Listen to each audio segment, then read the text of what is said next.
So you found the skeleton. How would you tell people that was you personally? How would you decide? Well, interesting question. I don't know. I'd have to do some research on that.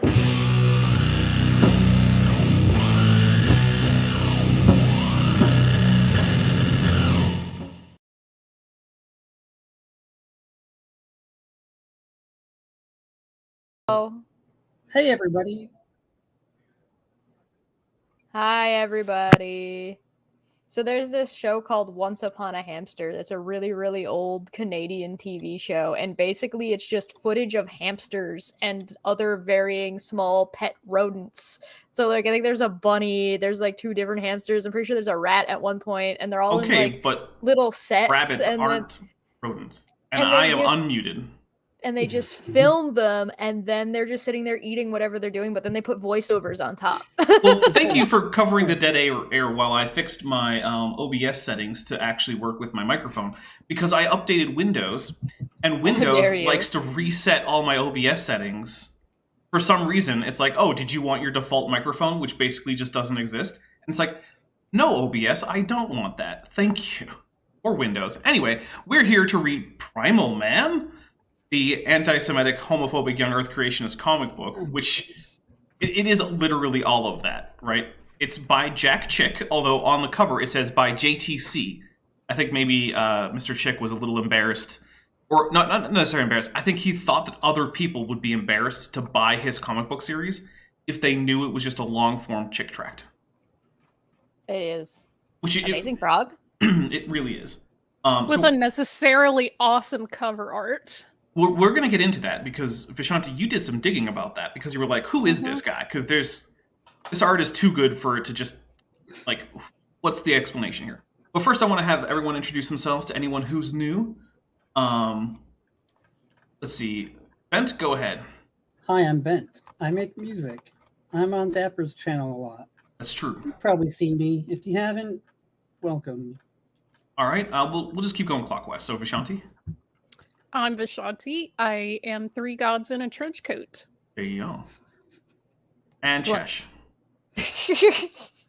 Hi, I'm Chesh. I do art and commentary, and I talk about dumb things often. So much so that I have a show called Dumb Feck Friday, which is entirely Dapper's fault, by the way. That only exists because this dinosaur decided, he's like, no, do it.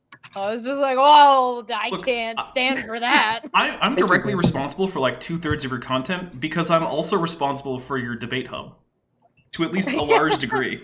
yeah, like you came up with. Bent did the music. Yep. Dapper did the title and logo. The first, the logo idea that it's just Pornhub. Well, no, it's debate hub though. But yeah, Bent is rocking a horse sweater, but he looks very Amish today, so I'm just going to pretend that you're like an Amish horse farmer or something. All right, well, this is my horse sweater. It's very nice. Yes. Good. All right, well, we're going to jump into this comic book, and the first thing we are going to talk about is, in fact, this amazing cover art, because this is legitimately awesome. I love everything about this cover. The shading on those tusks. Yeah, I mean, this is top-notch art, and it's honestly kind of a tragedy that it's attached to the trash that is behind this cover. Because, look, the composition, the shading, the action, I mean, there are very obvious action lines that are just following through, like with this arm into the tusk, then pointing off towards the volcano. Like, everything about this is top-notch. So, Vishanti, what did you find out about this art? So, this is by Fred Carter, and he's kind of I don't want to say, like, legend, but he's very well known for his art because he did this entire series of comics for Jack Chick.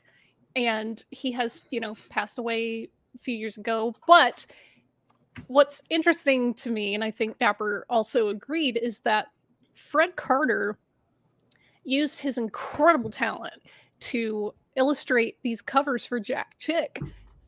But Fred Carter's black, which is surprising to me because so many of these tracks are vaguely racist, sometimes blatantly racist. They're very blatantly like homophobic and just anti-Semitic. So it's disappointing to learn that someone used their amazing talent to contribute to these projects. But he apparently had been reading Jack Chick's tracts for a while and got really into them and ended up submitting work. And Jack Chick went, "Oh my gosh, this guy is great." And so they ended up doing this entire series together. Yeah, it's just, man, Carter had such talent. He's so good. Yeah. I mean, and yet. Yeah, it's just such a tragedy that this is what it gets attached to. My goodness. I mean, imagine this guy drawing Conan. Oh, yeah, that would be amazing. You know, that would be incredible. I'm going to just pretend that this cover belongs to, like, Conan the Barbarian instead. Yeah, that would be a lot more fun. I would much rather read that. Although it wouldn't give me content, because no one's going to come here to watch me read Conan. But they're here to watch us read trash. And believe me. Good job, Fred Carter. I mean, rest in peace, man. You are super talented, but why did you have to work with this guy? Yeah, unfortunately, everything past the cover is going to be downhill. And see, the thing is, Fred Carter didn't just do the covers. He actually ended up drawing most of the comics in this series. Yeah. So he actually would draw, like, stylized versions of himself and Jack Chick as the main characters in this one, so... All right, well, let's get into the part that I don't have so many nice things to say about. Yeah. Because while, yes, this is an amazing cover, unfortunately, it is the cover for, well, first, you know, a commercial for the Chick tracts, which, let's see, how many of these have we read, right? Let's start at the... Oh my god, we read Big Daddy. Read Big Daddy. Read, I don't think we read Creator or Liar, did we? Oh, we might have. I know we read Big Daddy, obviously. We have got to read Somebody Goofed. Oh, man. The Poor Revolutionist. That sounds like it's right up my alley. Thing. Oh my god, he did plot. DC for a while. Look at that. The Thing with an eyeball. Oh. But also, I bet the Passover plot's not going to be anti-Semitic at all. No. Okay, what are the odds that it's just directly blood libel? Oh yeah, it absolutely is. I know it is. Okay. It's going to be. If you guys don't know what that is, Google it. I'm not going to start talking about it right now. All right, so Primal Man. My deepest appreciation to the following scientists: Dr. Kelly L. Segraves? I don't know. Dr. Robert E. Kofel and Dr. Bolton Davidheiser. Davidheiser sounds like a made-up name. Fake. Yeah, that's it's like, Bolton hello, Davidheiser. My name is Bolton Ficknam. Smitty Jurgen Man Jensen is number one. All right, so who wants to take our first? We'll just go down the list. There's Borg in this? Yeah, this is a Star Trek: The Next Generation prequel comic, but that's like on the down low. What's going on? Borg killed a deer. We eat today. Borg good hunter. We follow Borg. Josh, you want to grab one? Is that a new guy? They all look identical, so who cares? This will last us for 3 days. The children cry for food. We go home now. What? Look! The food is ours. No, kill Trevor them. needs the scroll so that we can follow along. Sorry. Scroll. Whoa! Unga. Gawa? He literally typed Unga. What is happening? This is just so bad. Oh my god, we're only on the second page. There's too many of them. Let them have the food. Let's get away. That evening, the small, beaten group limps home empty-handed. They come! Did they bring food? I don't see any food. Don't talk to them. They're angry. Where's Tama? She's digging for roots by the waterhole. Doesn't she know the mammoths have been seen there? No! Read more free comics at Read Comic Online. Are you literally reading this without an ad blocker on? Yeah. That's a bad idea. That's a bad idea. Yeah. No! And she should be back by now. Oh, and Jessica, who's been a member for 2 months at the annual level, says resistance is futile. Thank you very much, Jessica. But also, Dapper, you got to, like, scroll ahead so that we can... No one has said... Oh, someone did say that one. I'm sorry. I did. I just read it. See? Read more free comics. Yeah, that's actually on the actual file. See? Tama! What is it? A mammoth! Run! Ah, I tripped. Get him away from me! That was probably the same woman's line. Whatever, doesn't matter. Get him away from me. I'll try! Brrr. Vishanti's the mammoth. Jesh, who are you? I'm the narrator now. Oh, You guys okay. are all these are all characters now. Run home! Get Borg! Hurry! I'll get help. Hurry! Oh yeah, this is I'm gonna just this have frame to open this of on my own tab. this I frame of can't. this trunk being Yeah. rather Not a dick. yeah, that's definitely not a dick. No, Definitely no. Borg, Tama up in the rocks. Help! You added an article in there, and there definitely shouldn't be. That's Gosh, true. trying Yeah. to make them all grammatically correct and stuff. Look, as we all know, the height of linguistic achievement is the definite article, which is why languages like Latin and Russian are trash.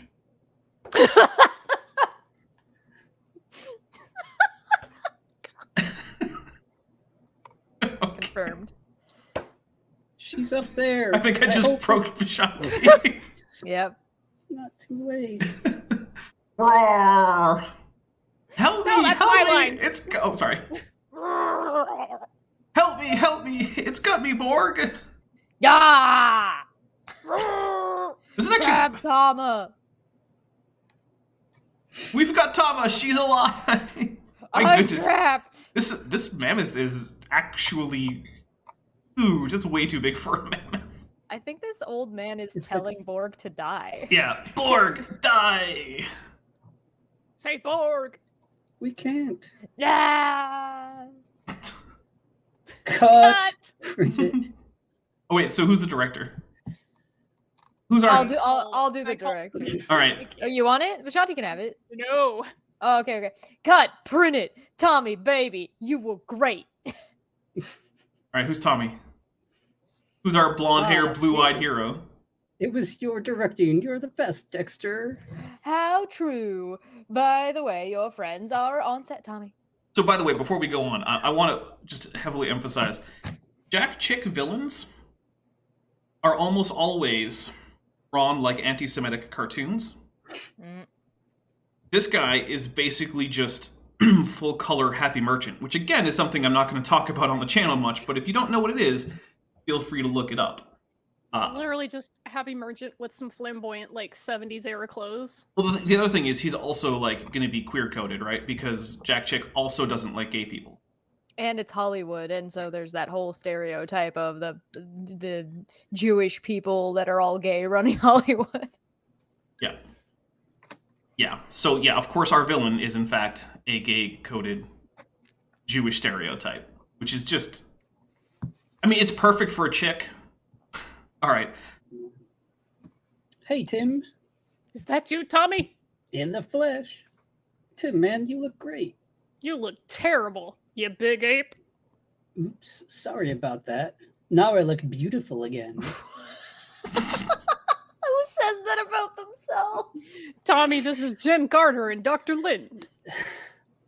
Hey, Doc. I'll be Jim, the doc. glad to meet you.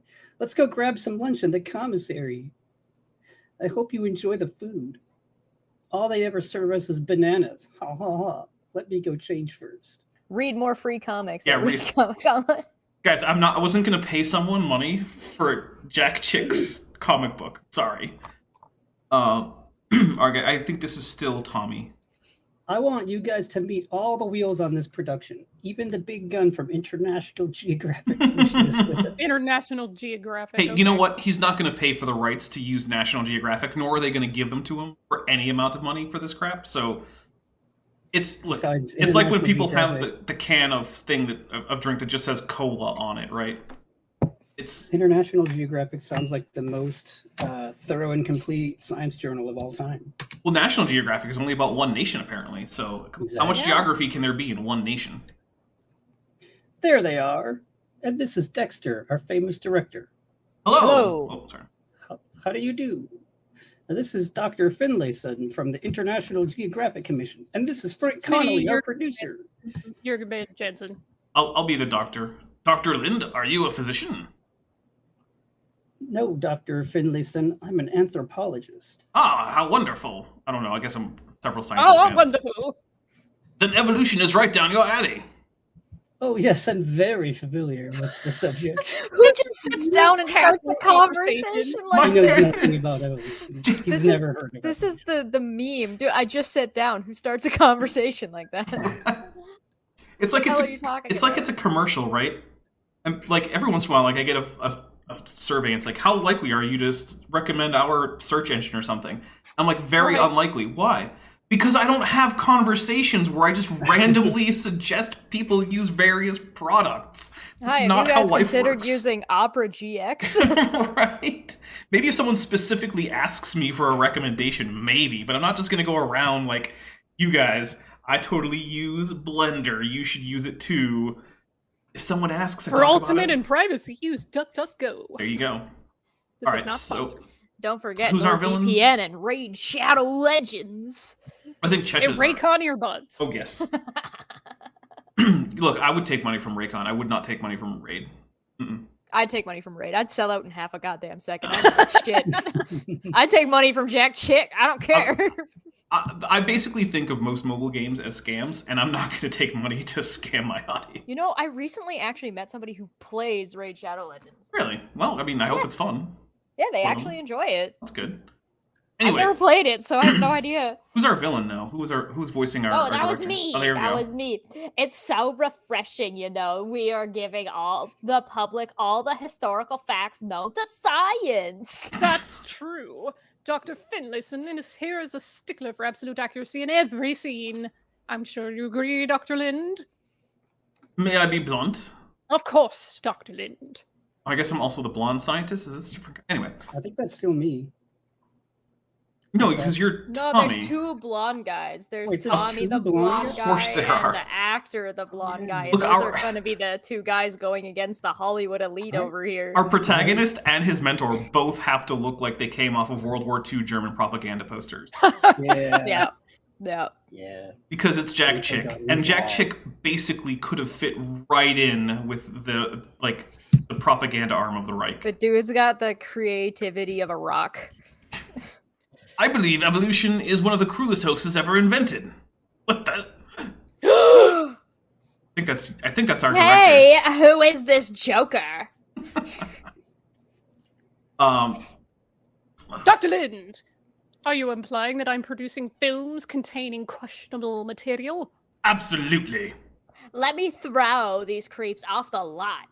No, leave them alone. I have a responsibility to the public to give them the absolute truth. Dr. Lind, I want to be fair about this. I want to hear your side. Okay, Said but- no corporate executive ever. And hear me out, though. Can we now have a replacement for the frustrated Arthur fist? Yes, Look at that arm. beefy Hey. arms. By the way, Theros Rex for $2 says, which young Earth creationist should I listen to fall asleep? Karl Baugh. Karl Baugh has this droning monotone, and he doesn't say anything that actually makes sense. And by that, I don't mean like he's factually inaccurate. I mean his sentences don't form real thoughts. So there's nothing to pay attention to. It's just a man's sort of like constant talking. It's just Speaking background words. noise. Yeah. I actually once tried to diagram one of his sentences, and I failed hard. Did Like- you fail or did he fail in making? Well, I mean, he failed to make a sentence, but then I tried to make sense of it, and it was just like chained noun phrases, and I'm like, where's the verb in this sentence? And there just wasn't one. Oh my gosh. I mean, there was one at the very beginning. He was like, let me show you this. And then he starts talking about all of these things. He's like, and through time and it just kept on going with chained noun phrases. And then he was like, all right, and now let's talk about, I'm like, what happened? There was no Karl Baugh's action. his own cursed conling. Basically. All right. Excuse me, Frank. But before he gets started, let me ask him just one question. Go ahead, Dr. Finlayson. Dr. Lind, you don't believe that God created the universe, do you? Yes, I do. How, hey, hey, hey. I bet he even believes in Mickey Mouse and that weird little old tooth fairy. Dr. Lind, how many qualified scientists believe this concept? 2, or are there 3 guys? A wink. Goodness. Sorry, hold on. I'm being as offensive as I possibly can without crossing the line. Jack Chick is already crossing the line, so I mean, you're voicing him the way I'm sure that Jack Chick pictured the voice in his mind. Probably. Where was I? All right. There's an organization I know of with headquarters in the state of Michigan with over 450 members, with master's degrees or doctorates in various fields of science, like hydrologic engineering and Christian education. If that's the case, then why don't more professors teach that theory? Many are afraid to challenge evolution for fear of losing their jobs or getting the kind of reaction given to me by your most learned colleagues. Gentlemen, let's go over to my research department where we have photos and scientific data. Is this up the Warner Brothers tower that has like Yakko, Wacko, and Dot in it? I've actually been to the Warner Brothers lot. It's pretty cool. Do we have time, Tim? It sounds like you're trying to get out of it. What's the matter? Are you afraid Dr. Finlayson will cream your theory? We've got time, Dr. Lind. Good. Then I accept their challenge. How the devil did you become a fanatic? Ha ha! The devil had nothing to do with it. No, sorry, that's not me. I'll just do it. Some new random guy that looks like maybe not Elvis. Look, one of the problems with Jack Chick's comic book, and we had this with the one that he did about like the Catholic Church created Islam, which was so off the walls. This looks like it's missing a page. I mean 13 and 14. Yeah, no, it's not. It just looks like it's missing a page because it just jumps. One of the problems with Jack Chick is that he likes to introduce this big conversation of like 8 different characters, almost all of whom, like, at least one of them looks a lot like one of the other ones, without really establishing who they are or why we should care about any of them, except sometimes he calls some of them Doc or something. And then they just talk, and it's so confusing who the heck these people are. Like, I don't know who this guy is in, like, sort of the chartreuse jacket. I don't know who this guy is in the white jacket in the next panel. Like, who are these people? I don't know. They just exist. Brand new. But Science Sims 96 says, "Don't be mad, Dapper, but my kids are eating dino nuggets." That sounds delicious. Before we came on, I had some chicken nuggets. So you know what? Chicken nuggies. With chicken nuggets, I just pop them in the air fryer, and then I just come back and I eat them. It's very simple. No prep, very little cleanup. So anyway, fun fact: all chicken nuggets are dino nuggets. True. Accurate. All right, so I'll just do this jacket man. Let's pray, Jim, and ask God to remove that loudmouth. Okay. Father, we have a problem. Yes, Lord. I think that's Tom yet. Come on. What are they up to? Oh, by the way, my least favorite thing about extemporaneous prayer in like evangelical circles is the use of the word Lord as just a verbal tick. Anytime you would otherwise say you're like, oh, but I'm praying. So I'll just put a comma and then add the word Lord because I'm addressing God. Like, okay, but normally when you talk to someone, you don't just constantly say their name every time that you're like, Listen, Dapper, I don't know what you're Dapper talking about. Exactly. Like a Pokemon. Please get Dexter away from Dr. Lin so we can have the freedom to expose evolution. Amen. Hey, I can't I believe should it. do that like the guy from Helsing. Amen. Hey, I can't believe it. You guys were actually praying. I heard every word. Are you God? So one thing I want to say is, to be fair about the introducing new characters, these two are in fact the Crusaders. They're the kind of throughput of this whole series of comic books, and basically they go in and use the power of prayer to go fix the problem of various people not being Christian. Is basically what. And they're definitely stylized versions of Jack Chick and Carter. Yeah, they are. Also, for $4.99, Vandalia 1998 says, "When are you going to use your art skills to make a better comic than this? I can write storylines. It can be Dapper Dino versus the League of Young Earth Creation." I mean, it would be. We're Christians, Tommy. What a bummer. I That's thought such we a were weird swinging tonight with some chicks. Oh. Now I I find thought you we guys were are gonna ready go for the funny swinging. part. Oh my god. Does he not know what swinging is? Chick might not. He probably does. So this is just a weird reaction. What about Christians existing in your field of view or earshot prevents you from going swinging later? I'm pretty sure Christians it's nothing. are generally, like, in his mind, atheists and secular people think Christians are anti-sex and anti-party and anti-fun. But, like, let's just say they are. Then what? You just go swinging in. Presume that these two aren't going to follow him to, like, the key party he's off to later. What a bummer. Like, sorry. It's just a bizarre... Everything about Jack Chick's comics are just like, what is even happening? Have you ever met humans, Jack? Jack Chick is actually an angel. That's why the sentences half the time don't make any sense. It's that crazy soprano we were listening to earlier. That building's talking to itself. Yeah, this next panel's just one serif. Yeah, okay. The building is talking to itself. And this is our research area. I'm the building. Excuse me, I have an urgent call for Dr. Finlay, son. It's your New York office. Excuse me, gentlemen. Is this J. Jonah Jameson? Bring me pictures of Spider-Man! But that meeting was canceled. How in the fuck can I get into New York tonight unless I grab a flight right away? Okay, I'll be there. Dexter! Oh, it's this guy. Wait, that's Dexter. That was just me. Dexter, can you drive me to the LA International Airport right now? No one calls it that.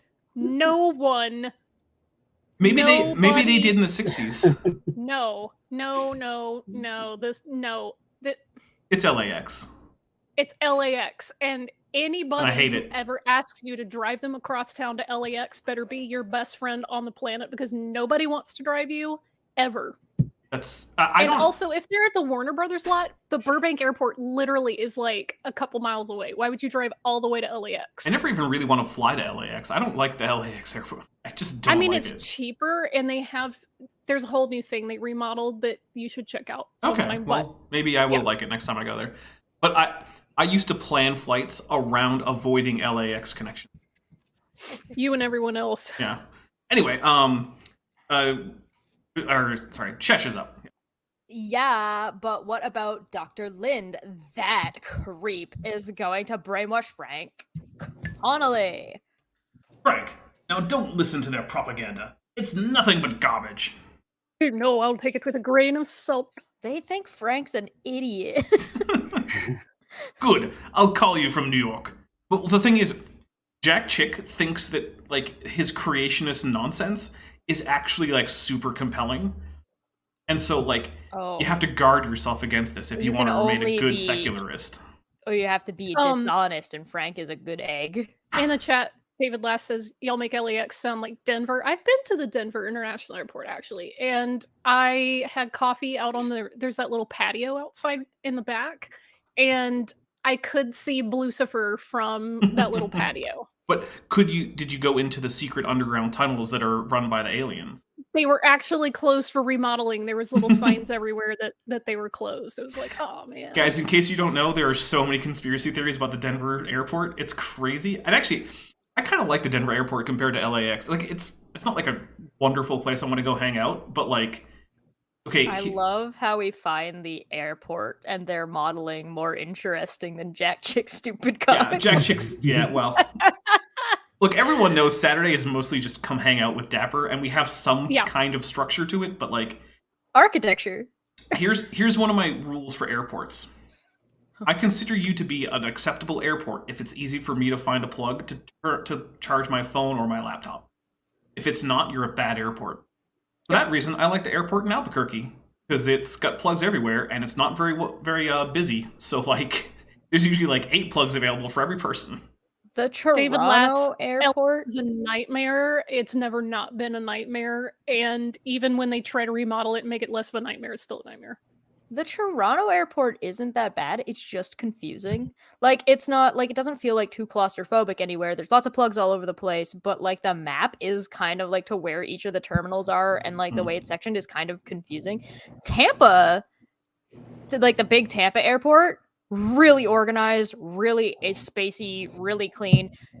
North Carolina, hate Hate trash, garbage, hate it. Clearly, you've never been to Atlanta. I have not been to Atlanta. Dear God.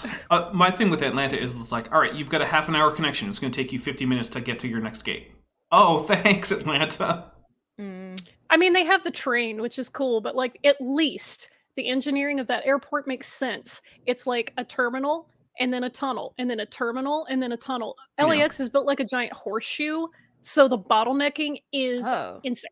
There's a small one. Hey, real quick, we got a super chat. Oh, go ahead. It's $2.99 from, $1.99 from Vandalia 1990, who's 1998. There you go. Who says I actually flew to LAX in 1999 to MW Live. Oh, okay. Watch, yeah.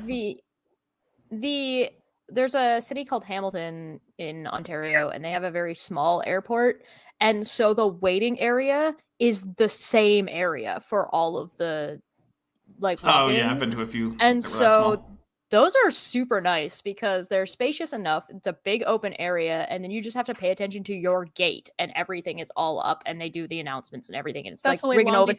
The bar is a big and open, like everything is. There's a Tim Hortons in there because, of course, there is. Ernie Matthews says it takes longer to drive from Glendale to LAX than to fly to LAX from San Francisco. Yeah, it's true because that's not even like a 35 to 40 minute flight, and it takes at least an hour to get from Glendale to LAX. It's awful. All right, who's our artist stand-in? Right, that's me. Okay, thank you, Lord.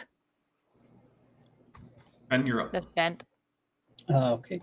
I can't believe it. You prayed to get rid of Dexter, and he's going out the door. That's really heavy. And Dr. Finlayson is going with him. Gentlemen, as I was saying, here's our data room. Our files contain hundreds of photographs. Who has a freaking museum like this in their corporate office? For their film production. studio. Yeah. We have slides and volumes of material on evolution in our movie studio lot. Who is coming to this room? Like, is this supposed to be like a reference area for artists or something? Like for the makeup effects people? But it's set up like an actual museum. I'm like, this is what is going on? Who thinks movies are this consistently accurate to science? Yeah, no they don't movies have museums on set. Like if you have a pre-production thing, you're gonna have references and stuff, but it's not gonna be set up like an actual museum like this. The biggest example is Disney, and Disney back in the day would do stuff like this where they would bring in, they did it for Lion King, they brought in lions and went to the zoo, and like for Encanto, they went and traveled, they brought their artist and their crew with them to go and study the culture and like the clothing and everything, and they did like a year-long study of the place. This is supposed to be a stand-in for like the Warner Brothers lot, right? I've been there. The only museum that's on the set is a museum to like Warner Brothers movies, where you can see like some of the cars and the costumes and stuff like that. Because that makes sense. They don't have a museum to evolution on the Warner Brothers lot.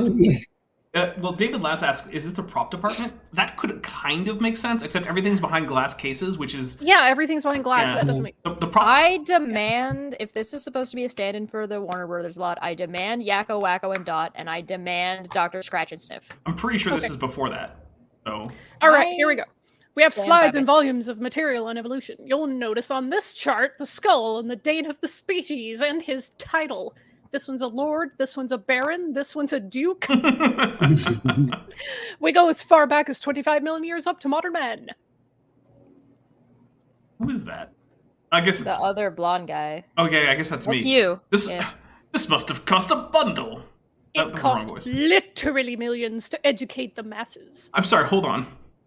This movie production, which already looked like it was pretty damn expensive since it has like some kind of giant animatronic mammoth, spent millions to build a museum for the cast and crew about human evolution.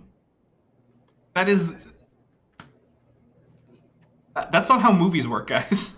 Also, this next panel has what I think is their very poor attempt to draw a dodo, but look at the giant claw on its foot. Maybe it's a really angry dodo. Is it supposed to be maybe it's like a velociraptor? But it's got the head of a dodo. Yeah, I don't. And skin, but not fat. David Lass in the chat said we need Pinky in the brain so Pinky can raise the IQ of this comic. Oh my goodness. Before you is proof positive that evolution is a fact. That's very impressive. Now let's hear what you have to say about it, Dr. Lind. No, you. Okay, comic over. Well, except No, it's, you. it's back to this guy. Before we get started, I know all this threatens your Bible beliefs, and I hope you won't resort to these tactics. For instance, this cruel caricature of Darwin made in 1871. That they good rule. have just displayed on the wall. So weird. I like how he kind of looking past the guy and looking at, like, the reader. Right, it's total fourth wall break right there I on didn't panel. even Yeah. scold it. I didn't even do This anything character's wrong. self-aware. I agree. It doesn't put up much of an argument against evolution. Yeah, a caricature in a newspaper. That's our arguments against evolution right there. Oh, that's definitely not the arguments being used in this comic. Definitely not caricatures, right? Yeah. Right? Yeah, Yeah. no one in here is a character. Certainly not our director. Yeah. Mr. Connolly, let's look at this from a scientific view. May I ask some rather strong questions? By all means, everything stands or falls on this evidence. You know, of course, that Mrs. Leakey's discovery last year makes that chart obsolete. And I apparently thank you this for is... spelling it correctly this time. Yeah, Jack isn't always known for getting people's names right, but this is apparently published in Time, the world-famous peer-reviewed journal, Time, in November 10th, 1975, page 93. Which, I mean, Should at I least look there's it a up? reference. No. I'm gonna look it up. Okay, go for it. Okay, Time, not November. necessarily. I heard about that discovery. Well, all we do is simply move men back 3 million years. They simply overlap in time. That's not how that works. Yeah, look, here's the thing, man. This is for the dead Jack, so he's not listening. It's just a tip for people who want to make some kind of rhetorical use of comic books, right? You can't just tell me to go look up Time magazine in your comic book, because I'm not gonna, right? I'm reading a comic book. I don't want to have to do homework. Tell me what... Yeah. Well, Chesh does, but that's because Chesh is a better person than I am. Aw, that's not true. Well, you know, in this context, she is. Tell me what the thing is that they found in a panel, and then say, "Oh, my reference for that is Time, November 10th, 1975, page 93." Like that. Okay, do that. Don't just assume that your audience is going to go do their homework, because they won't. I know, because when I forget to put the source list in my videos, it usually takes weeks for anyone to notice that I did that, despite the fact that I constantly say my sources are in the description. What the hell is this talking about the University of Texas? I don't know. I found the Time art, like the Time copy, and I'm just I'm skimming through it. Okay. Oh, maybe that thing that we were wondering what it was is supposed to be a Stegosaurus, because that's what I'm seeing over here on the right, and it's the same color. Although I would wonder why you have a Stegosaurus in a museum to human evolution on a movie set. I just can't get over the fact that it's on a movie set. Sorry. And that, Mr. Connolly, blows your theory of evolution to pieces. Sorry, I'm finishing typing in a box. Okay. How do you mean? That 3 million year period almost wipes out 2/3 of that chart. What? How could man evolve from Australopithecus if man were here 100 million years before Australopithecus even appeared on this planet? Okay, so let's actually answer that, because my guess is that blue-suited scientist man is not going to have a good answer for that. So things can survive and continue to persist on Earth after sister groups have become further derived.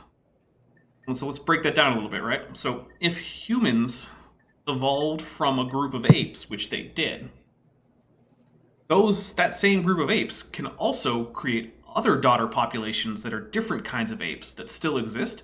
And as humans go on getting weird small brow ridges and gigantic balloon faces, or heads, I guess, and tiny little useless teeth that don't even fit in their mouth anymore, the other normal apes can go on doing things like having teeth that fit in their mouth and not weird, gross heads. So I think I found it. Nice. Science the Oldest Man, Monday, November 10th, 1975. When anthropologist Louis Leakey and his wife Mary began their search for man's origins in the 1930s, they paused briefly in a dry, remote region of Tanzania called, I don't know, after... Put it in the chat. I did. I gave it to you guys. Oh, okay. It's in the private chat. The area's volcanic ash yielded fossils of many extinct creatures, but none were even vaguely human. So the Leakeys continued their work at a more promising site some 25 miles to the north in a neighboring Kenya called something. Olduvai Gorge. There they found the remains of hominid creatures that pushed man's lineage back some 2 million years, at least 1 million years further into the dark shadows of prehistory than had previously been suspected. Last week, Mary Leakey's announced fresh findings that a set of man's genesis even deeper in the distant past. The evidence comes not from Olduvai, but Laetoli. Thanks. Returning there after her husband's death in 1972 on a hunch, quote, we didn't look hard enough, end quote, she began uncovering jawbones and teeth that seemed clearly human. That is, they belonged to the genus Homo, or true man, rather than to man-apes like Australopithecus, who once was thought to be the forerunner of man, but is now regarded as a possible evolutionary dead end. One clue was the teeth, which showed that creatures were meat eaters. By the time she finished her collecting last summer, she had discovered bones from no fewer than 8 adults and 3 children, quote, but we did not appreciate their significance until last month, end quote, Leakey told a press conference in Washington last week. That was when University of California scientists at Berkeley finished radioactive dating the volcanic ash in which the fossils were found. It revealed that they were from 33.33 million to 3.35 million to 3.75 million years old. So she found a thing in Kenya and they dated it to a time earlier than they had previously thought. It turns out it was Homo habilis, is what they found. Yeah, it was Homo habilis. So, all right. So if anybody wants the New York Times article from that time period, here's the entire magazine. Also, response to Nathaniel Gray, I am not on the Death Star. I'm in the New York Sanctum. St. Torma's Tesla Ranger, so helpfully supplied. All right. I'm going to read the next line. Dexter, I've got 10 minutes before loading. I'll call Connolly and see how he's making out. This is Chesh. Oh. What's wrong? No. Where am I? He's probably got rid of them by now. Hi, Frank. How's it going? His first question made me look like a fool. I can't handle him. You get back here, and I mean right now, or you can kiss your TV series goodbye. What's wrong? I'm sorry, I just love it that, hey man, someone found an old bone is like, oh, I'm done now. I guess evolution is fake. It's like, what's the meme with the card where he's like, oh, I could prove evolution. No, you can't. And then he flips it. Ah! It's like we found a bone. Ah! Oh no! He's got to Frank. Our whole TV series is in jeopardy. Dexter, I've got to call New York and cancel this trip, then go back to the studio. What you're thinking about Peking Man, Dr. Lind? Of course, I knew the bones are missing. It doesn't surprise me, Mr. Connolly. Well, it doesn't surprise me either. They were being housed in China during a Japanese invasion and loaded onto a train in the desperate hope that maybe the train would get out of Beijing before the Japanese did. I'm sorry that World War II was kind of disruptive for paleontology. I don't know. The Allies also bombed a museum in Berlin and destroyed then the only specimens of Spinosaurus. What do you want? Wars are bad for science. I honestly don't understand the point of this. Peking Man's bones were lost during World War II, therefore what? Therefore fake. It's just such a nonsense argument. It's like, did you know that things get destroyed in wars? Well, evolution must be fake then. Oh, okay.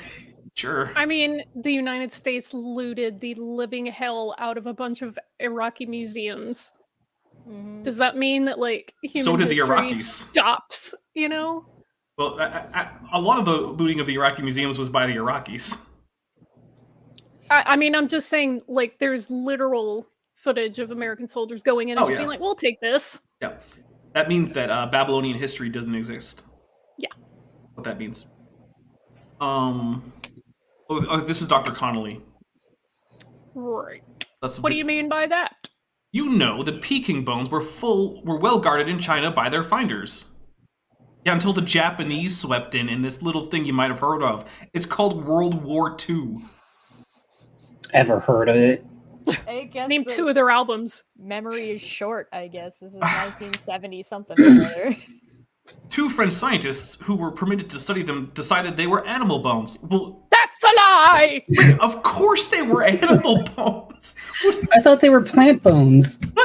I thought they were So fungi confused. bones. What other options are there? I'm gonna die. As opposed to not animal bones. This is gonna kill me. This comic book is gonna kill me. I This can is it. hear Dapper's glass like just getting less and less in it, and like the I ice just clinking feel like around. There's not even any alcohol in this. I feel like your soul just left your body for a second. Well, there's your problem. When the asterisk bones mysteriously disappeared during World War II, Patrick O'Connell's Science of Today, the Problems of Genesis, Christian Book Club of America, of course, Hawthorne, California, 90250. Okay, so it's not that they mysteriously disappeared in the sense that, like, oh, one day they were just gone. They were specifically loaded onto an outbound train in hopes that the train would not itself be intercepted by the Japanese. And that didn't happen. And I want to point out just how bad this Japanese invasion was. Okay.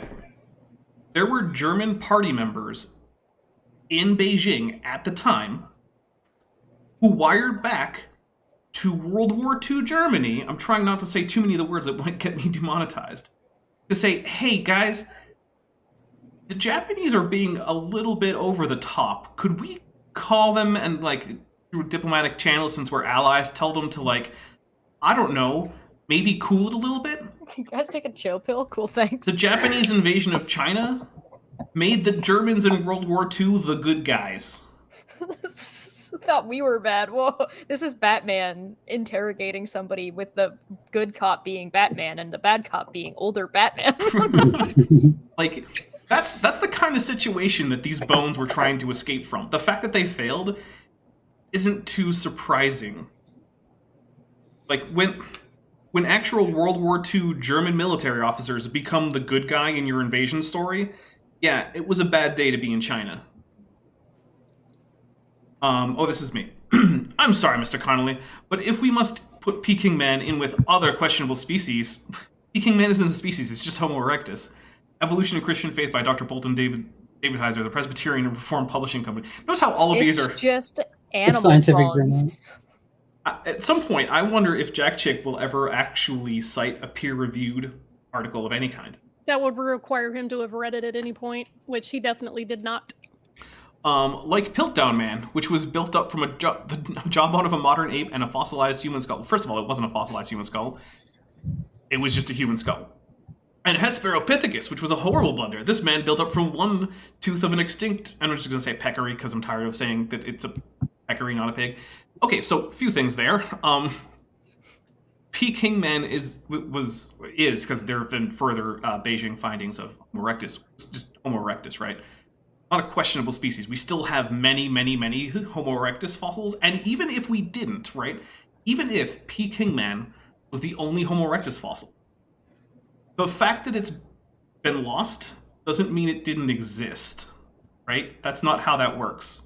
The fact that of the 7 wonders of the ancient world, only the pyramids are left, doesn't mean the other ones didn't exist. I'm pretty sure the Hanging Gardens of Babylon were a real thing, even though I can't go look at them.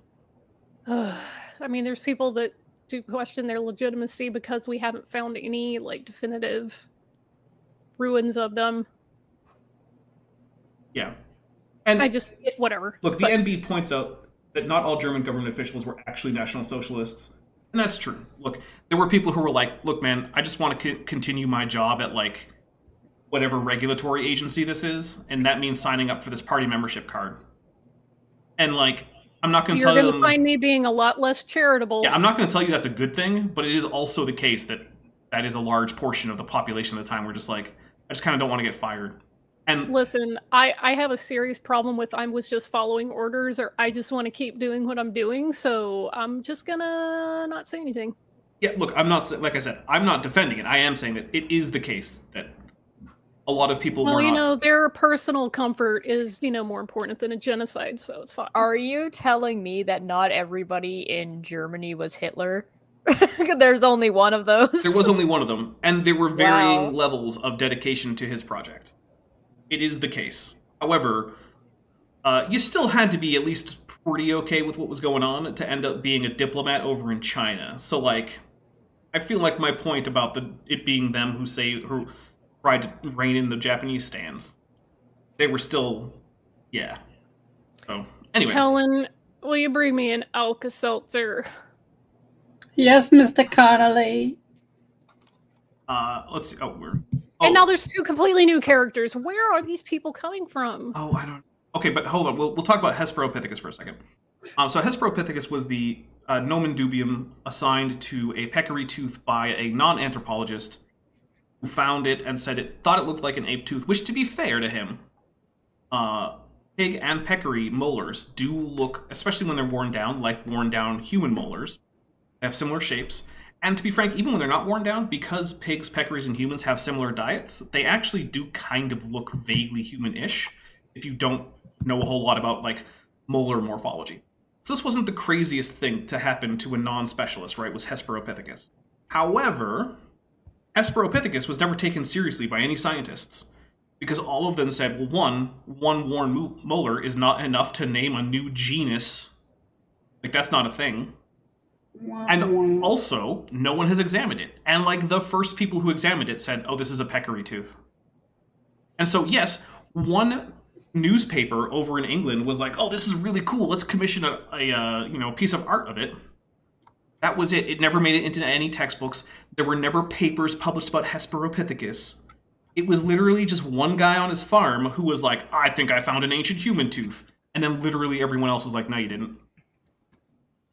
At least when I say literally everyone else, I mean like the scientists. They were all like, nah, that's not what happened.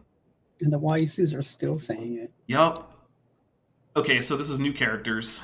Ben, do you want to take Green Man? Sure. Mama, be careful when you drive home. I don't want any scratches on my new car. Who's gonna be Mama? Sydney, what could happen? You shouldn't worry. I'm a good driver. Have a good trip. I'll be back on Thursday. I'll call you tonight from Chicago. I'll be waiting, Sydney. Bye-bye.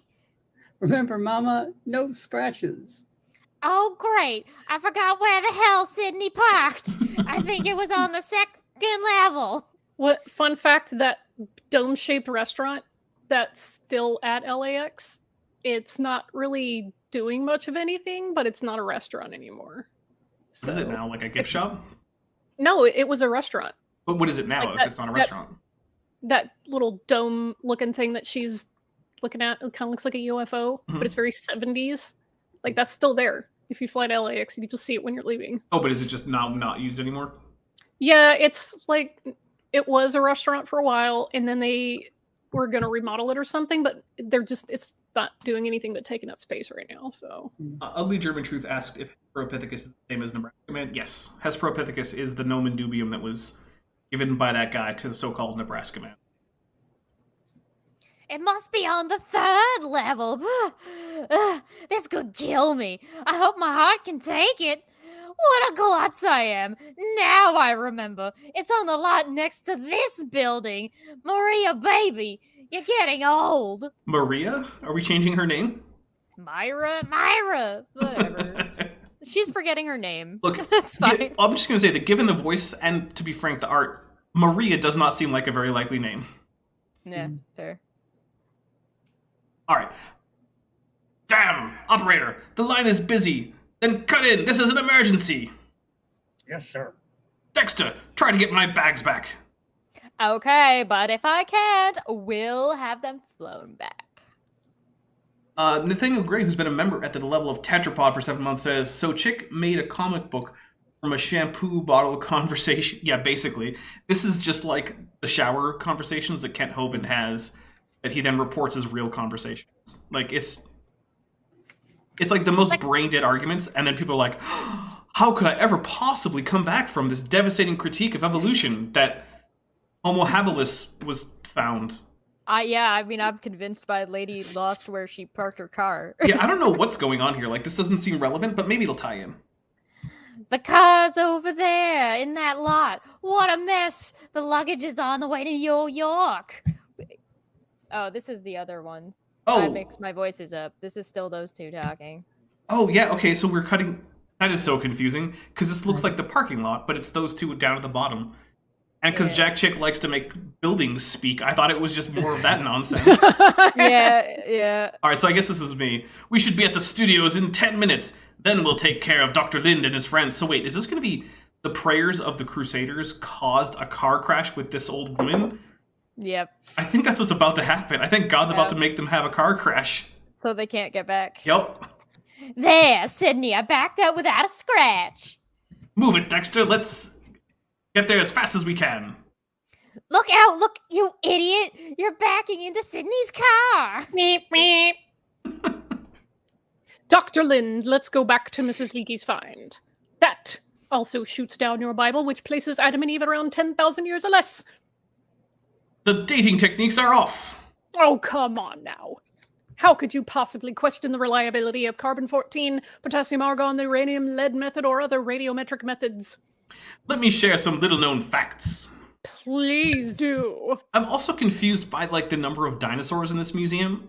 Because, like, I was a little bit impressed that, like, Jack Chick was like, we'll do, like, a mammoth, right, instead of a T-Rex fight. Because if this is supposed to be the set of a TV show that's being all, like, scientifically accurate, then they shouldn't have dinosaurs on set, right? Because, well, well, at least non-avian dinosaurs, right? Like, Stegosaurus and T-Rex didn't live with mammoths, or humans for that matter. But now they're just casually in here, and I think part of it might just be that, what's the artist's name again? Frank? I think it might just be that Frank wanted to draw some dinosaurs, to be honest. Because, I mean, let's be fair, dinosaurs are fun to draw. Yep. Maybe they're remaking Land of the Lost. I feel like you probably got Jack was probably just giving, like, a vague... Because the way you write a comic book, the writer will give you, like, prompts and a little bit of information and the dialogue. So it kind of almost reads like a play script, and so it'll say the setting, and then it's up to the artist from there to, like, sketch in a play, like a location that makes sense and looks good. So I wouldn't be surprised if, like, they're having this conversation, the guy got, like, 0 prompts other than they're at a movie lot, and he goes, well, I gotta make this kind of visually interesting, so he sent them to a museum with a background.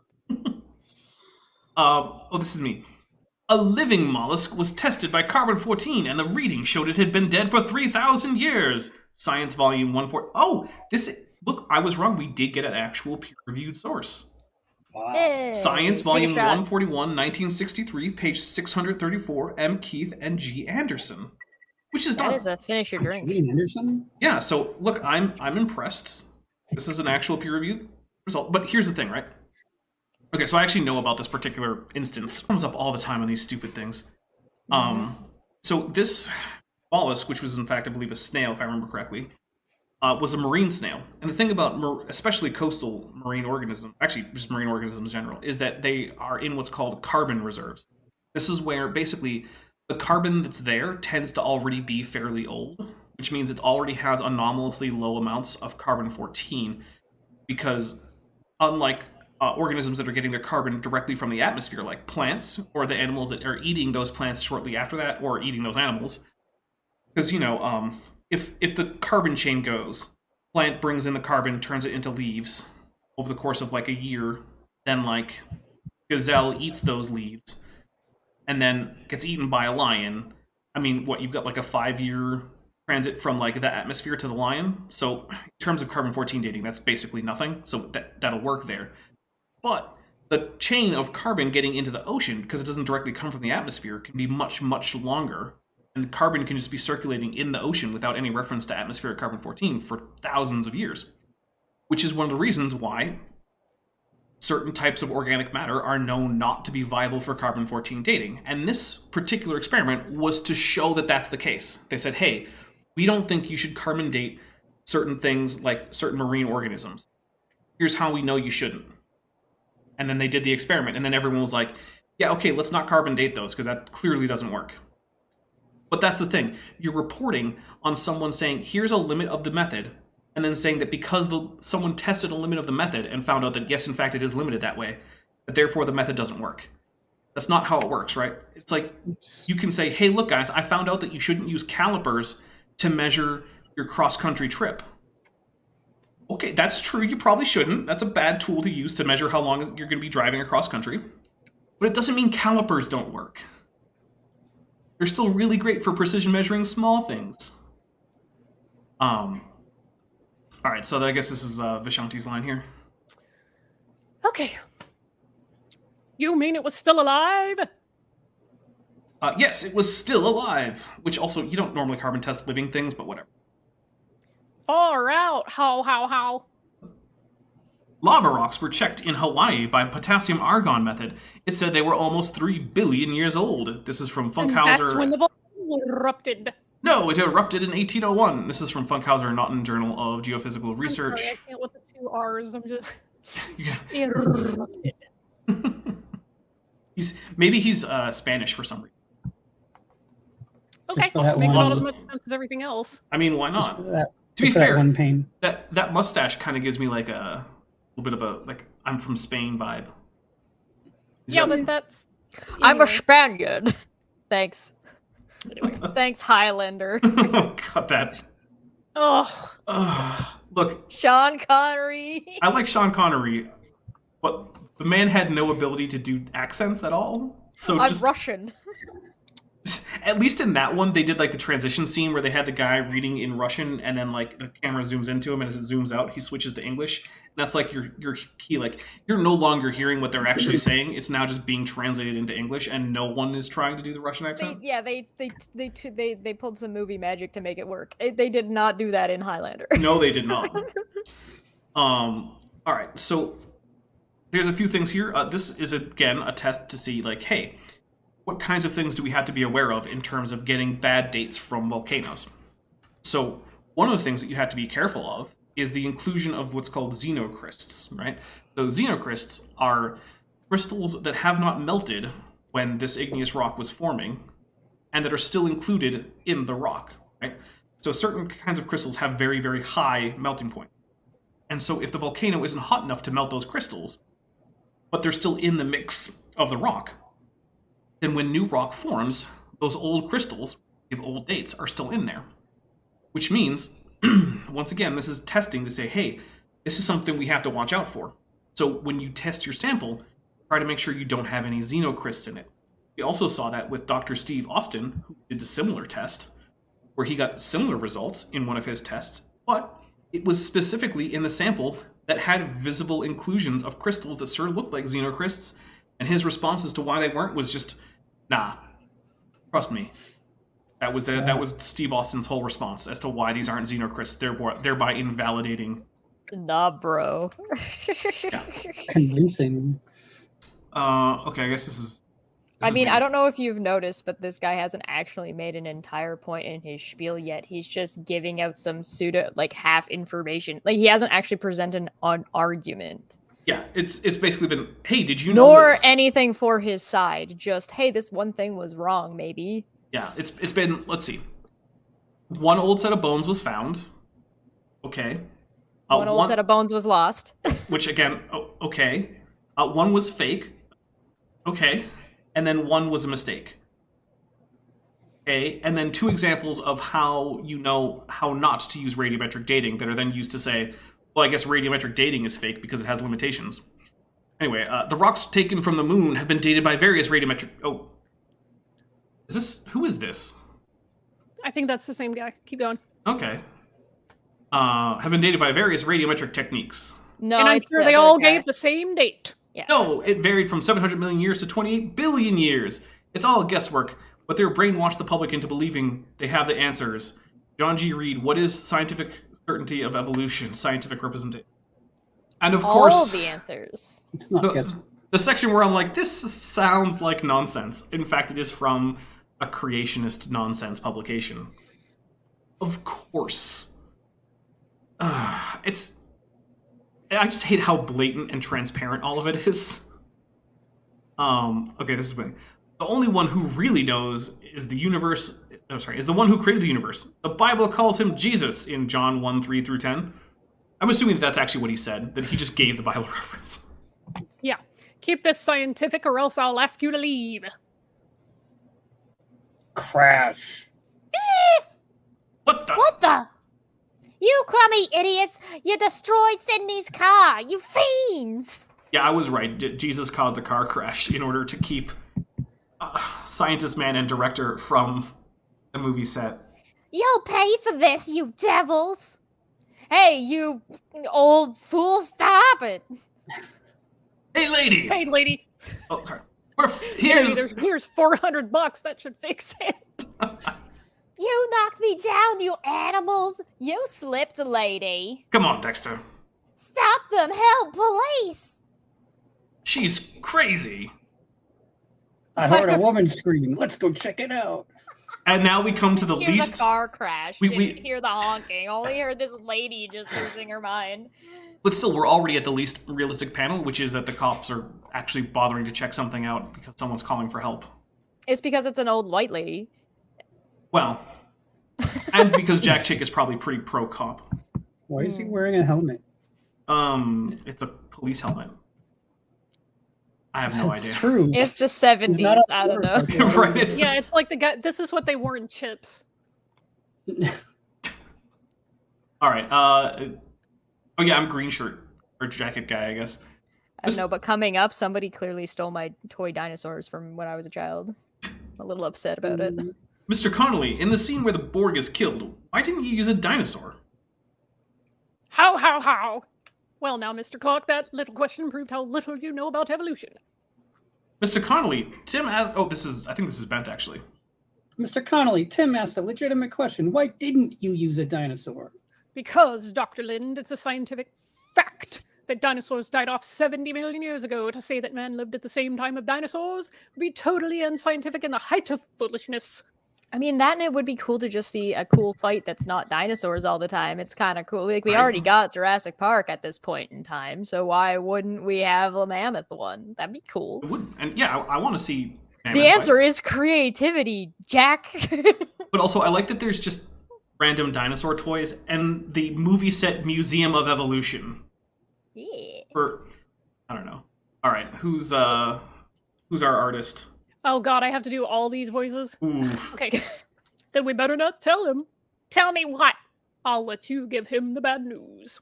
Oh goodness, no. No, do I have? Oh, Alexi. Oh no, the Paluxy tribe. Okay, I I have mean, to. at least that one guy feels the exact same way we do. Seriously. Human footprints were found in limestone. Oh. Hold on. He can't even get through the sentence.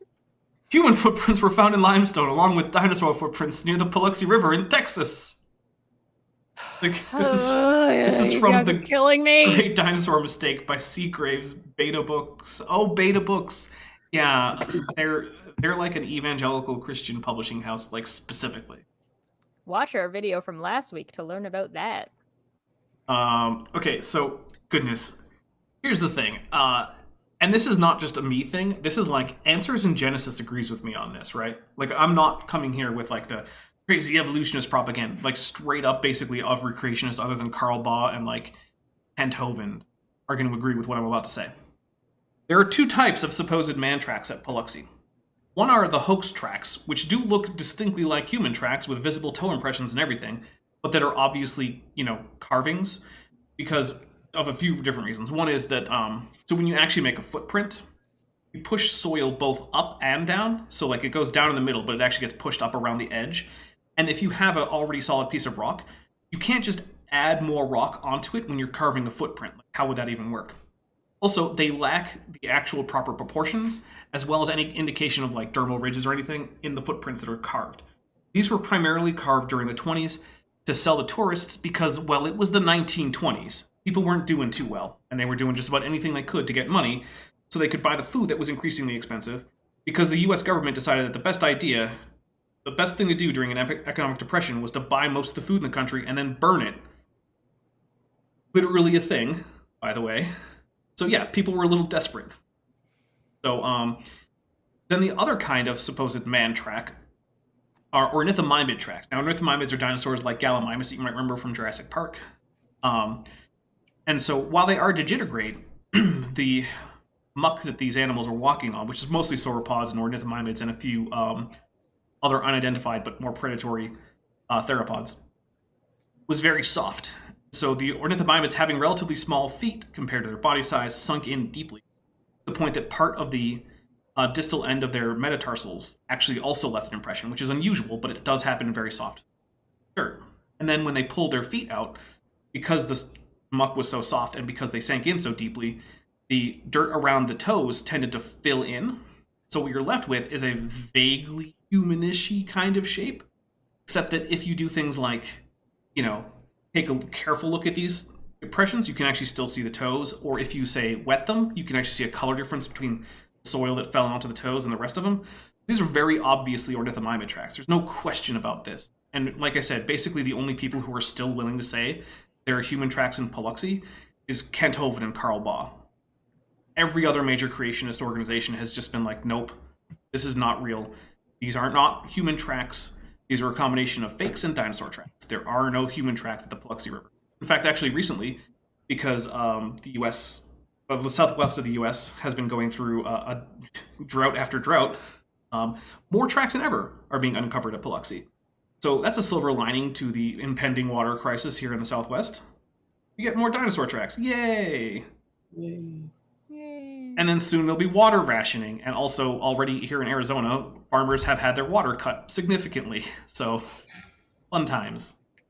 Yikes. Although, to be fair, there shouldn't be farms in the Sonoran Desert. That's silly. I mean, That was never a good idea. I feel bad for the farmers, but, like, come on, man. What's next? You gonna go farm the Sahara? Have fun with it. Tundra. mean, Tundra farming. there are parts of the Sonoran Desert that aren't as bad, and there's a lot of wildlife there. Not But as bad comparing to what? Right. I mean, look, in the Norte, you're gonna mostly find like silver mines and stuff, so that's gonna be your most valuable resource. It's not gonna be like Okay. fertile farmland, but doesn't mean people can't live there. I mean, there's a huge indigenous population in the Sonoran Desert, so. Oh, and you know what? They do some local sustainable farming, which is great. Mhm. But it's also not like commercial scale farming that they need to ship in water from the Colorado River for. Anyway, oh, this is the cop. Who wants to be the cop? On the cop. What happened, ma'am? Look at Sydney's car. It's ruined. He'll never forgive me. Could you tell me what happened? 2 monsters hit my son's car. They knocked me down. Then they cursed at me and threw something at me and drove off. Did they curse at her? They Did you did. get Yeah, a they license number? Of course I did. 159 GAV. A blue car with 4 doors. Do you know the model, ma'am? It's a... Of course not. She's a woman. A blue Wow. car. They all look alike. Catch them, officer. Do it for me and Sydney. Like this cop gives a crap about Sydney. Who- Who's Sydney? Her son. Okay, I guess this is... this is the director. Because this is Chesh.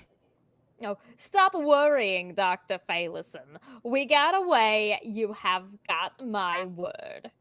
That's the blue car. Let's go. No parking area. The cops are parked. Well, laws don't apply to them, remember? Hmm. Yeah. I don't believe it. What's your badge number, officer? You have the right to remain silent. You. Well, Dexter, this is another fine mess you've gotten me into.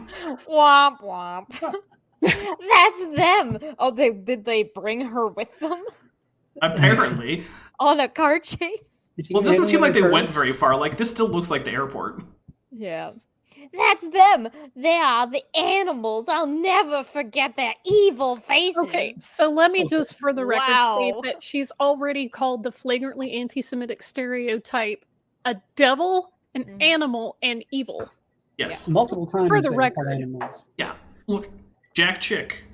No one is ever going to accuse him of being a friend to the Jewish people.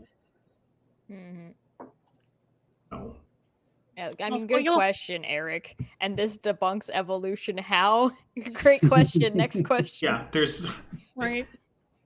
The real answer is this is an attempt to have some kind of storytelling, because I'm pretty sure these two are going to dramatically come back to find their show ruined by the truth of creation. But in order for that to happen, we have to have, like, hijinks. ensue. Well, I mean the another fine mess. The police aren't just gonna arrest people like this. Did they do that in the 70s? Was that more often? I mean, technically this is a hit and run, so they might actually. Even now they might. No, this is a fender bender in a parking lot, and Yeah. parking lots don't have the same laws as roadways. But the thing is, if you collide, there are legal responsibilities that you're supposed to take care of, and they haven't. Yes. So technically, an actual crime at this point. Yeah, but this is not usually the way the police handle things when they do. There's not enough shooting of innocent bystanders. Right. All right, so I think we already got Bookham. Continue on. Hello, Frank. It's Finlayson. Where the blazes are you? Oh, sorry, this is the guy on the phone. So who the heck is... It doesn't matter. Ashanti. That's gonna be me. I Yeah, guess. that's Where in blazes are you? Would you believe it? Dexter and I are in jail. Could you come to the sheriff's substation in Beverly Hills and bail us out? No! Click. Frank? Frank? He hung up. I only got one phone call. What am I going to do? Also, There's I two would of just you. like to note as well that they were in Burbank, headed to LAX, which is in like El Segundo. But then they got arrested and taken to the Beverly Hills station. Does this person even understand how geography works? No, look, this is Jack. No. This is Jack Chick just saying, I've heard the names of places in California before. I'm going to put them in here. All that's happening. And the thing is, look, most people aren't going to notice. There's going to be like, yeah, I've heard of Beverly Hills. This is so bad when it comes to like setting. They're trying to do like a setting the scene, but they're talking. There's so much dialogue and no narration, so we don't know who's talking until Right. you look down. So the first person talking is Dapper, the person who's been giving the monologue, and the other person talking is Vishanti, who is Frank, who is the guy in blue with the little tiny mustache. Yeah, this is one of those like, hey, comic books aren't movies, right? In a movie, yeah, it's a great idea to set up an establishing shot when you're changing locations, and the establishing shot can be a nice exterior of the building, right? But this is a comic book. Wait, no, I'm wrong. I scrolled down further. Frank is not there. So I don't know why he's saying, aren't you going to help them? No, unless that is Frank, and then they move into a car, and in the car, it's the guy with the green jacket. Yeah. And Frank's not even there. So who is until the first like speaker? way later. I don't no idea. Sequential storytelling is admittedly difficult, Look, but like you I don't can- know who's talking. You can do these establishing type shots, or well, panels in a comic book, but you have to first establish unambiguously who's talking, and then you can move to an exterior where you don't explicitly have the people, but the flow of the conversation can be maintained. This Maybe is do it just once bad and not- comic book. Maybe just do it the one time and not 4 or 5 separate times. Yeah. Look, Well, where is this even? Because this is back at the movie set, I think. But where's the parking lot? Why is this all trees and yeah, shit? Like It's in the middle of the forest. It's a very remote film location. Is it like the backside of the building? There's I'm still like, no. this doesn't look like any comprehensible geography. Because That we've it's seen so got far, yeah. lush greenery like it's a jungle, Mhm. but there's also palm trees and then a mountain in the back, and I'm like, Right. no. it looks like more like they're set for filming with the mammoth. But It could be this that. is not even, this is outside the studio. Let's say, okay, how about this? This is a studio that's on a special park created just for the filming. That's also right near Vasquez Rocks, which is why they have to drive on a dirt road or something, because it's very far away, but it's about like just far enough away that you don't have to pay for the union guys' food and lodging. I figured it out. Okay, Listen, so there's not grass like this No, when there's palm trees. It's all scrub. No, this was So the- specifically done for the movie. They have gardeners on it. So the blonde guy says, aren't you going to help them? Frank says no. Then the guy in the green. And then, can you guys go with us? And then we'd be delighted, Tommy. So come on, Jim. So Tommy's back. Okay, welcome back, Tommy. So that's the Green Power Ranger has returned. That's Bent's character. So come on, Jim, let's go bail them out. Can I go with you guys as the guy in the green? So it's the two blonde guys and the guy with the brown Let's hair. just now. read these bubbles and get it over Yeah, with. 'cause I'm okay. Just tell me when to talk. I'm sorry, I had to figure this out. It was Who- gonna drive me crazy. Who's the top person? Is that me? That is yes. Okay. Aren't you going to help them? No! And then this is Bent, I think. Come on, Jim. Let's go bail them out. No. No. Just read it. Yeah, okay. No, that's Just- that's Dapper. Read it. That's Dapper All right, fine. again. Then Come on, can I go Jim. with you guys? Let's go. Let's go bail them out. That's Bent now. Can I go with you guys? We'd be That's delighted, Tommy. There we go. And I guess this is Bent again. Why are you helping Why are Dexter you- and Finlayson? They hate your guts. The Lord says, "Do good to those that hate you." I've been thinking, if evolution. Oh no, this is Tommy. This is me. No, this is the. This is. Just somebody read it. I've been thinking, if evolution is wrong and the Bible is right, then I do have a soul. That's right, Tommy. Yeah, it is. It is Tommy. And the day will come when you will stand before God to give an account of your life, which is in Hebrews 9:27, which it is appointed unto men once to die, but after this the judgment in tiniest letters. My goodness. Yeah, and faded too. Well, I'm not worried. I'm not as bad as some people. Where have I heard that before?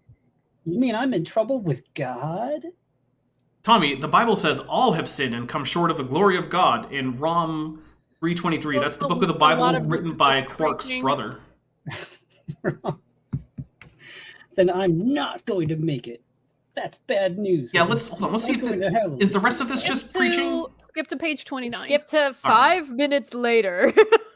This is 20. Yeah, okay. Look, because we're not going to go through the whole preaching thing. If you want preaching, it's literally all over like evangelical YouTube. You can just go find it. 5 minutes later. Man, I feel like all the crud in my life is gone, asterisk. It's beautiful. I think White Jacket Man is Chet. Okay, I'm not. Where is it, Vijanti? Just somebody read it. Welcome to the matter. family, Tommy. Okay, Finlayson and Dexter, you're being released. Your bail has been paid. Good old Frank. I knew he wouldn't let us down. What are you troublemakers doing here? Oh, he has a heart of gold. This is Tommy, why did you bring these two idiots with you? Somebody had to pay the bail bondsman. I don't understand. Frank paid for it, didn't he? No, Dexter. Those two idiots paid for it. How, how. I mean, fine by me. Like, I don't know why that's supposed to be not an. Mr. Connolly. What if the Earth was only 10,000 years old? It would drive me mad because that would support the Bible. Okay. According to evolutionary Oh wait, that's not my line. Oh, I think that's probably me. Yeah. Yeah. According to evolutionary uniformitarian geologists, oh my goodness, the Earth is approximately 4.5 billion years old, right? Yes, that's true. This is McGraw-Hill Encyclopedia of Science and Technology. I like that So Dapper's bad. the one who's stuck reading all of the nonsense this time. Because yeah. He can't get through the whole sentence. I can't. Okay, look. Calling anyone an evolutionary uniformitarian geologist is just absolute nonsense. Communist. Even they know how old the Earth is, though. First, geologists don't really have much to do with evolutionary biology. That's not really their thing. They're big on rocks. Rocks don't do any evolutionary biology. Also, uniformitarianism by this time had been largely replaced with actualism, which accepts that yes, there are in fact catastrophes that have significant effects on the geology of the Earth. Things like large floods, earthquakes, tsunamis, volcanoes. That all of these have an effect and are detectable. You can tell a particular rock was caused by a flood or a volcano or a landslide for that. So, yeah, this whole thing. Sorry, I scrolled forward. Ooh, this gets spicy. Okay. Do you know how long it would take for erosion, like rain and rivers, to wash away everything above sea level? Oh, that would take billions of years. He can't do it. He can't do it. No! Just 14 million... Just 14 million years. If the Earth were 1 billion years old, our continents would have eroded away some 70 times, because uplift is just not a thing that happens. And erosion definitely doesn't get slower as elevation goes down, therefore reducing the actual potential energy involved in the process. None of that I stuff want to happens. object to this rant, and I'm going to object to it on the basis that you are taking away from the integrity of this comic and what it's trying to say. This is just... Objection, hearsay. My goodness. Okay, the total amount of sediment flowing into the ocean is 27.5 billion tons every year. From Creation Acts and Facts, so who knows, but whatever. There are 300.4 million cubic miles of continental crust above the sea level. That's a weird way to measure it, but okay. Having a mass of 383 million Billion. My goodness. Million, just spelling out million billion. Thanks. So 383 million billion tons divided by 27.5 billion tons per year equals 14 million years. Okay, how much is added to the crust each year? Because that happens each year too. A counterpoint. Yeah, never mind then. Yeah, definitely don't go look at that video that I just Oh my did god, with this Manya next and panel, Landon it's yesterday. so bad. It's the thing. Here's another goodie. 14 million 300. I don't even care. 300,000 tons of meteoritic dust falls on the Earth each year. The same dust falls on the Moon in 5 billion years. It would be 137 feet deep. Okay, well, fun thing. Small particles are ejected from the moon by things like solar radiation. I mean, the thing is, this is another one of those arguments that's so bad that like CMI and AIG and ICR are all like, no guys, don't talk about the moon dust. It's a bad argument. Don't do it. I remember when AIG put the don't use the moon dust argument up on their website, and Bent Hovind got super pissed off about it. That's part of that was because they're arguments we don't think creationists should use, or all arguments. Mostly his. Yeah, and it was. Yeah. Look, I don't have like a citation for this, but it's widely speculated with good reason that it was specifically put there because they were getting too much nonsense from Bent Hovind fans. They were like, this has to stop. Yeah. And so they directly responded to his nonsense by putting that in there. Yeah, I remember he got super pissy about it. It was super old drama, but oh my god, watching these people fight. Yeah. How come on the first manned lunar flight, Neil Armstrong's footprints went into 1/8 inch of dust? It's a young moon. I'm going to be sick. So much. Frank, baby, I'm sorry it was so late. Yeah, Frank, we had some problems. I don't want to talk to either one of you. Dr. Lund convinced me that evolution is a lot of bunk. With what? Right. Hold it, Frank. So he's got in a few points, which you weren't there for and don't know about. Right, let's go into the other room. I've got to tell you something. It's very important. Oh, he's gonna get shot in the head. Taken out to the farm. You're a big boy, Frank. You've got a good thing going here with this TV series. I may cancel it, Finlayson. You won't, because I'm going to make you an offer you can't refuse. Yeah, I think he might actually get shot. What do you think, Dr. Lind? It's hard to say. He knows what I said is true. I'm sure of that. Okay, Finlayson. I'll break the news to them. Send them in. I've listened to both sides, and I'm convinced you gentlemen are right. There is no question in my mind. Then what are you going to do about it, Mr. Connolly? There's only one thing I can do about it. I'm going to continue making evolution films. Even though gonna get shot and damaging these kids. Many will lose their souls because of these films. Now, that's a big leap. We never established that at all. At no point was the argument made that if you believe in evolution, you're going to go to hell. Wasn't it obvious? Oh, sorry, that actually should have been my line. So that's, okay. Even though it's brainwashing and damaging these kids, many will lose their souls because of these films. I know! Then what in heaven's name would possess you to do such a thing? You gentlemen serve your god, and I in turn will serve mine. Who is your god? His name is Money, and I need all I can get. This killed me. This is where I went forward. Okay. The big lie is being pushed worldwide in the universities. Millions have been brainwashed by the system to believe with all their hearts that the Bible is false and that evolution is a scientific fact. Primal Man proves evolution is a worthless hodgepodge of ideas. Interesting note, the Bible calls Satan the father of liars. Can it be he wants you to spend eternity with him? Pretty sure it says father of lies, not liars. Frank Connolly made his decision. He will die in his sins. Unfortunately, many will go along with him. Tommy had to face a tough decision because he received Jesus as his Lord and Savior in 5 minutes. Now he will reign with Christ when he returns to the earth. Now you must decide which way will you go. And that's basically it. Oh, we get a little bit of backstory on our Crusaders. The Crusaders. Tim Clark. Greenbird. Oh, sorry. Ex-Green Beret. I almost said Greenbird. I noticed. F my life. He met someone in the jungles of Vietnam who changed his life. And James Carter, ex-crime boss, of course, he ruled the 'cause streets he's of black? Chicago until he met his match. Yeah, basically. He ruled the streets of Chicago. This one guy Yeah, who one wasn't guy. in the Yeah, his mafia match. ran Chicago Oh, in the 70s. Exorcists. Okay. There's a ghost one. All right, well, that's... I'm actually kind of surprised that it only took us an hour and a half to get through this, because, I mean, to be honest, there just weren't that many claims, right? I'm going to scroll back up to the wonderful cover art, because it's by far the best thing about this entire comic book. That is a The cool only good looking thing about the mammoth. comic book. You can just click that little button; it'll jump you back to the top. Yeah, whatever. Anyway, yeah, basically we got almost no arguments, and even when there were arguments, they weren't really finished, right? There was the setup to an argument, but it never really concluded. It was legitimately the evolution. Here's all the information. Yeah, well, nuh-uh. I'm convinced. I'm just gonna send people's souls to hell anyway. Plus, our pro-evolution science man never actually made any counter arguments. Like, does Jack Chick think that people who accept evolution don't...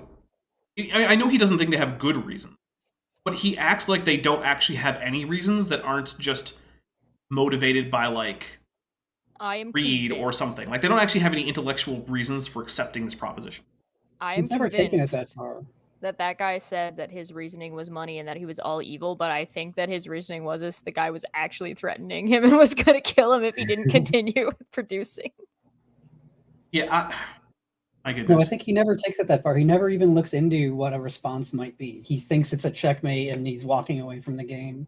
Yeah, that might showing be. everyone how little he's actually paying attention to what he's talking about. I kind of want to watch this movie that they were making. Oh, yeah, like that actually TV does look like a series. good TV series. Yeah. All right, guys. Well, thank you for coming on this absurd journey with us of wonderful cover art, anti-Semitism, homophobia.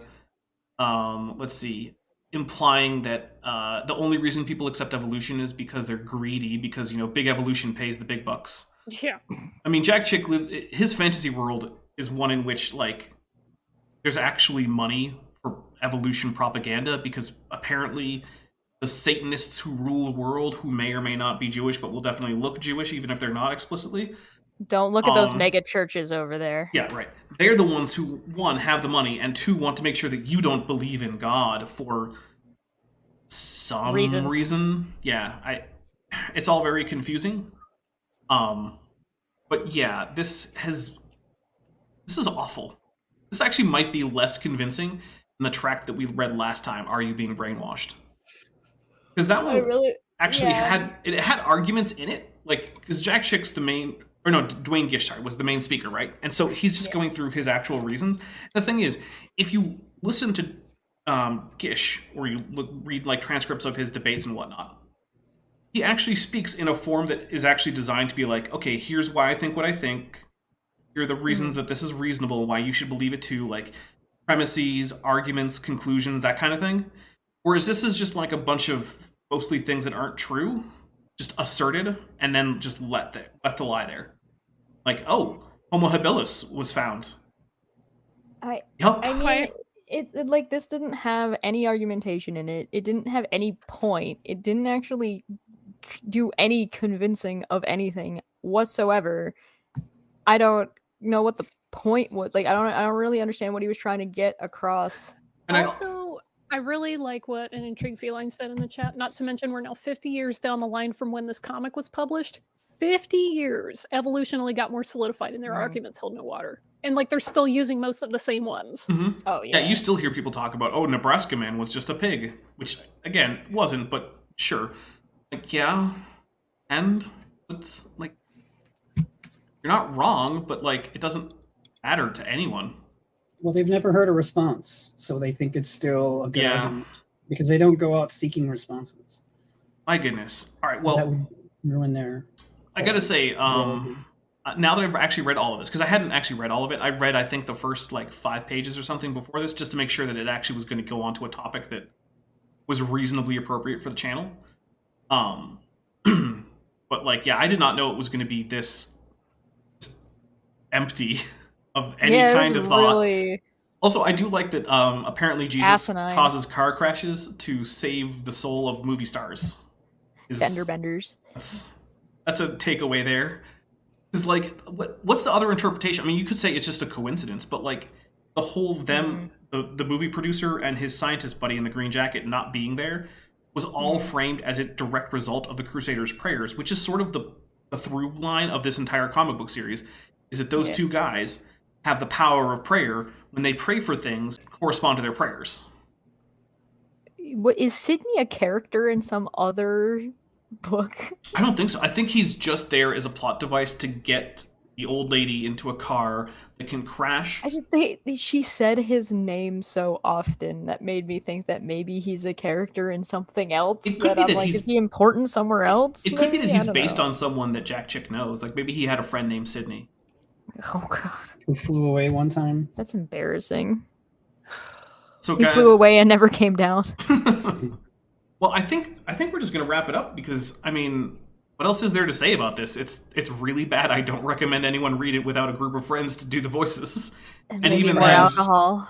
Art's good. Yeah, I kind of regret not having had alcohol for this because my goodness, some of those things were hard. Yeah, I should have been really high for this. Would have been better. Yeah, I wouldn't have stopped you. All right, we all regret our decision. Yeah, but hey, you know what? Look, I feel like we have now presented this comic book in a way that is able to be consumed without people's heads just exploding from how dumb it is because we helped with it. That's like the mission statement of the channel is like, hey, look, guys, I'm going to fix all the dumb stuff so that you don't have to and you can just laugh at the dumb things. But guys, we're going to get out of here. But first, we're going to see if anyone has anything they want to plug. Bent, you got anything? Watch things I'm on. What am I on? Kent with Bent? Yeah. Yeah, watch Kent with Bent. There you go. There's 96 of them. Soon to be 97, I think. Almost at 100. Look at you guys go. Yeah. All right, so I'll just quickly give some channel stuff, then we'll move on to Vishanti, then Chesh. So let's see. On the 15th, so right now, I'm still hoping to do a Matt with Maddie, but I haven't heard from Maddie, and if I don't hear from her basically by the end of tomorrow, I'm just going to assume it's going to be a Kent with Bent. And the thing is, look, Maddie is a very busy person. She has a new baby. She's working on degree stuff to get her doctorate, so I get it. If she's not available, she's not available. On the 17th, we're going to be starting a new series about Dr. Robert Carter, a creationist associated with, I think, CMI, and he's giving a little speech. And so the title of the first episode of 4 is Jesus versus Zeus. Because he makes the direct comparison of those two. He says, well, in science, you know, we don't just assume that Zeus is going to zap my petri dish. But then later on in that same episode, he says, so God probably did it. And I'm like, oh, okay. Are we seriously going to compare, like, the biggest, like, sex boy in Greek mythology to Jesus? That's really the comparison they want to make. Okay. Well, I didn't know Jesus banged so much. He's not so much comparing them directly to each other as he is saying that it's ridiculous to assume that Zeus will do anything in your experiment. But it's not ridiculous to assume that Jesus will do something in your experiment. And the only reason for that is because he believes in Jesus, but he doesn't believe in Zeus. Are we gonna get a super duper flamboyant, terrible, like, Jewish rendition of Jesus going around being gay with with his disciples versus Zeus? I mean, not in this video, but if you want to do that, I can't stop you. You can make a fan cartoon based on the title of my next video if you want, Chesh. I'm gonna start working on Twink Jesus. Don't worry about it. On the 19th, which is a week from today, I don't know, there will probably be something. I was actually thinking it would take us 4 full hours to get through this thing, like it did with the Catholic thing, but that's because that was a denser one. Like, this had mostly nothing in it, whereas that comic book about the Catholics was 1, longer, and 2, oh my goodness, every single panel was just complete nonsense that needed to be addressed about the Catholic Church starting Islam, because that makes sense. Anyway, that's as far ahead as I want to look. We'll just look 1 week ahead. Vishanti, you got anything coming up? Got a video coming up? Eventually, yeah. Okay, eventually. We believe. Yesh? So I've got Tuesday talks on Tuesdays. This Tuesday we're talking about Mick Gordon, who is a music man. There's been some drama in the gaming community. I guess one of the producers for Doom Eternal was bullshitting on an AMA, and this guy called him out. So we're going to be looking at that call out because it looks like shenanigans. Because who doesn't like Doom Eternal? Friday should be a regular Dumbfeck Friday, and we're going to look at some like really bad like pickup artist guy failing. Oh, goodness. I have an unnamed tavern coming up next where Dapper's going to be there. It'll be Dapper, Landon, Manya, and me. We're going to be talking about the midterm elections because by then most of the election information should be completed all the way. Arizona will still be only reporting like 97% or something. Yeah. Debate Hub was yesterday with Landon and Manya. We were looking at volcanoes. So if you do want to learn a little bit about more uplift and where rocks come from sometimes, so that way there would be more rocks rather than less rocks over time. No, rocks only erode. They're never new rocks are just not a thing. Right, exactly. Even though in the same comic book he talks about rocks that were new from a volcano in 1801. God, I forgot about that thing. Yep. Damn it, it's even dumber than I thought. Yeah. Sorry. Yep. So go check out that video. And also, I had another debate hub on last Wednesday with Dapper, who was there with Chris Shelton, talking about Scientology, brainwashing. So definitely go check that one out because that was a whole lot of fun. And last one is I'm starting a Twitch channel as well. So my channel will be a little bit more organized with any luck. So if you want to see Jesus twink art, that will be on Twitch. Whatever Good you're to know. into. Hey, don't judge me. Also, Chesh and I are trying to arrange a debate with a creationist. Yes. Yeah. We're not sure when it's going to happen. It's probably going to be on a Wednesday, maybe as soon as this Wednesday, maybe not. But the topic apparently is going to be, is evolution racist? Yep. Okay. Which, spoilers, I'm not going to do a whole lot of prep for that because it's a pretty easy way. It's pretty easy to know. It just You isn't. might win this debate, Dapper. Yeah, I might. Hey, who knows? Maybe it'll be my first debate loss. Yeah. Well, I guess technically I kind of like co-lost the debate that I had with Flat Earth Ozzy because that was in fact not the correct way that the Earth is shaped. Which is the position I took in that debate.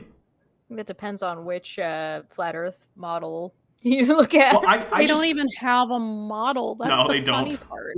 But the thing is, I just liked it because I take the exact opposite model, which works just as well. It actually works better from the Southern Hemisphere, which is one of the points I drove home. And he's like, oh, this is a ridiculous model. I'm like, tell me why. Well, reasons. Yeah, because any reason he gives makes it just as bad for his flat Earth model. So, sorry. This is why I stand by the moon is made of cheese. Prove me wrong. You believe in the moon? Yeah, right? There you go. All right, guys. Well, thank you very much, everybody. We're going to get out of here. I hope to see all of you on Tuesday for maybe Matt with Maddie, maybe Kent with Ben.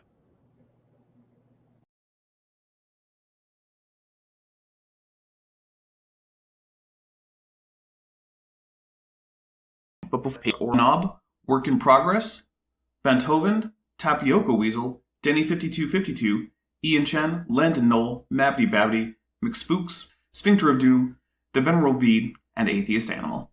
As you probably know, YouTube is a very volatile platform, and from month to month my income on the channel can swing wildly. But the people you see on screen are directly supporting so that I don't have to worry too much about that, and the channel can keep going as it is, and perhaps even improving. If you'd like to join this team, there are links below to join the channel or in the description to join the Patreon. The Patreon starts as low as $1 a month, and the channel memberships start as low as $1.99 a month. On Patreon, you can even get a discount for pledging annually. If you do decide to pledge, you'll get access to an exclusive Discord server just for channel supporters, as well as early access to all of my pre-recorded videos, often up to 2 months in advance. Higher tiers will unlock even better perks. Now, if an annual or monthly pledge isn't right for you, but you still want to support the channel, there is a merch store down in the description, as well as an Amazon wishlist, just for me. And if financial support isn't something you can or want to do, then if you still want to help out the channel, please just like and share these videos and make sure you comment on them. It really helps the channel out. Thanks again for watching.